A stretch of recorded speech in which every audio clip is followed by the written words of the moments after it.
So tell us what the most difficult part of getting back into Kylo Ren would be. What element of his personality is the toughest to tap into? The costume, I would probably say. And where do we find Kylo Ren when the film opens? We find him right after where he left him off in Force Awakens. There's no kind of time gap. I don't think there's been a lot of time to process anything yet. What is it like having to work with the mask? You work with the mask and you don't work with the mask. Is it challenging? I mean, yeah, it's challenging. Like sometimes you can't see, but it's really. I think it's a beautiful mask. I like it both wearing it and not wearing it. You know, I don't know what. It's hard to say. The theme of it, of people who are hiding, behind masks. I remember for the original one wasn't like it was part of the Star Wars world that we didn't want to take for granted that people just wear masks for no reason. So we tried to, at least even for myself, try to figure out why he was hiding or why he needed it. And what's the relationship between you and General Hux in this film, Kylo? Well, kind of similar to where they are in The Force Awakens, where it seems more. Maybe it's competitive. I'd say that's the best way to answer that. And the physical preparation for this film, more intense, same, similar in some ways and different in others. It's like the first one. I feel like the vocabulary of the fighting style that we were kind of going with we were coming at totally fresh. Because we started this kind of almost a month after we finished The Force Awakens, that kind of vocabulary was still in our bodies more, so we made things easier and a little bit faster. But the rigor of doing it was maybe more intense for this one. So Mark Hamill was in Force Awakens a little bit. In this film, a big part of the story. Yeah. How was that working with with Mark? It's hard to say without saying that if I actually did, but I will say that as far as like being around him, he is a very charismatic, generous person who is not closed off at all. It could very easily be, I've kind of done this before, and I know how it goes, so I'm just going to kind of, but he, as you kind of hope people like him are in that position, couldn't be more generous, couldn't be more available to kind of talk about it. He's an amazing guy, I think.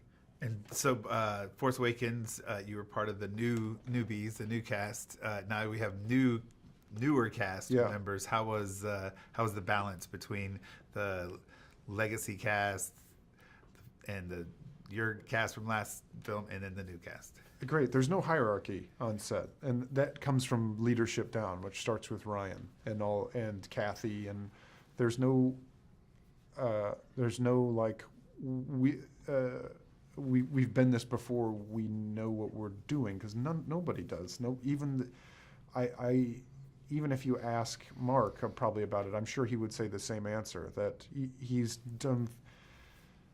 4 of them now before, but I think he probably still approaches it with not knowing what's going to happen, and I think everyone realizes that and doesn't want to do themselves or anyone else a disservice by telling them what their experience is going to be, nor did the original cast do that to us, because it's very personal to every person. Everyone responds to the movie of this scale, so it's very generous atmosphere. And Mark did say the same thing pretty much because I've already asked him that Did question. he? Yeah, he was very like, I get my pages just like everybody else gets my pages. So, Right. So you're dead on there. The practical sets for this were supposedly real impressive and massive and more detailed than we've ever seen in any other Star Wars film. Can you tell us what it was like working with that, and if you had a favorite set? No, I didn't have a favorite set, but I will say that this time I had more time to enjoy the sets. Well, I think with the first one it was more terror or denying that, oh, there's a Millennium Falcon. You're like, oh, okay, put it out of your mind and just focus on the story. But this one, because I had a better sense of what the world was, I think I had more time on set to sit back and enjoy how the scale of them. And the audience, when this is my final question, when the audience sees the film and is experiencing it, what do you think they're going to walk out from? What do they take away? Again, I think that's a very personal thing. What is great about this movie is that it's able to balance so many different stories that are not still just plot devices or two-dimensional. Everyone is a three-dimensional person, I think, and it doesn't sacrifice. Ryan just knows what you kind of hope directors know who are working on movies this size, that no one will care about any kind of explosion or ship or animal if there's no humanity behind it.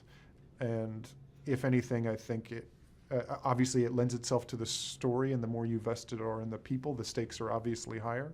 So hopefully people will take that away from it, but it's impossible for me to say what a general kind of thing someone will zero in on. Probably for some people it's all about porgs. Some people it'll be all about, Luke. It's hard for me to say what people will pull from it, but if anything, it'll hopefully feel as real as possible.